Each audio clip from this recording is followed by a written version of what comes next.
Kolbrin Bible, Book 5, Chapter 31. History does not repeat, but human behavior does.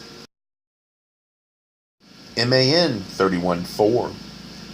The priest can no longer be held in restraint by motif, and dark days threaten us.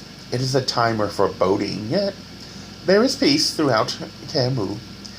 The state of men in high places is such that the beauty of truth has to be concealed from them, lest they profane even her purity.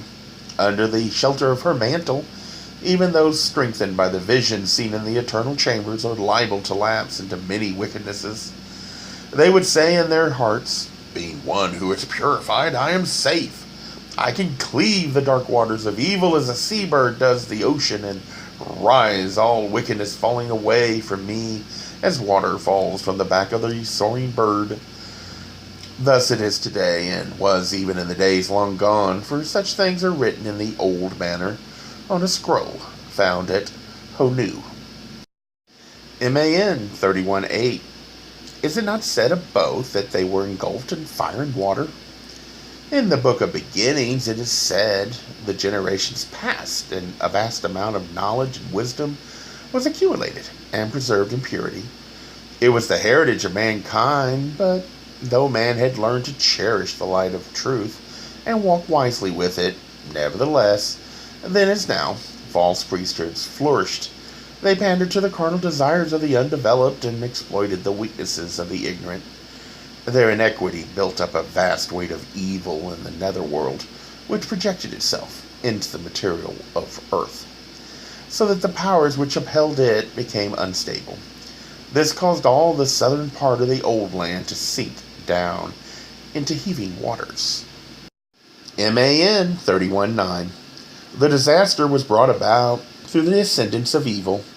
Rites which awakened the dead were rife among the carnal-minded and ignorant, while those who remained steadfast on the harder road of spiritual development had fixed their eyes on the light ahead, ignoring the pitfalls at their feet. It was then, even as now, will men ever learn? MAN 31:18. My brothers, these are days of distress, and no man knows the outcome of the strife that rends the land. For long generations this was a land of peace, a land blessed with bounty, but now men have wrought evil upon it. They who have gone to save it may not complete their journey back, and naught shall have been achieved. Therefore, I say unto you, prepare to depart hence, even as it is written, let the things that are more valuable than life be brought to safety. Above life and land is God. He is above life and land. One thing all religion agrees on is humanity does have behavior that repeats. There is a balance we try and maintain between arrogance, selfishness, self-absorbed, and humility, empathy, wisdom. Humility requires effort and often demands sacrifice for the common good of our wants and desires so that others can have their needs met. Humanity has no guarantees. God gave us free will. We control ourselves. Depending on how well we do this, treat all around us with compassion, empathy. Yet even those with the best of intentions must face reality. Earth is not a paradise.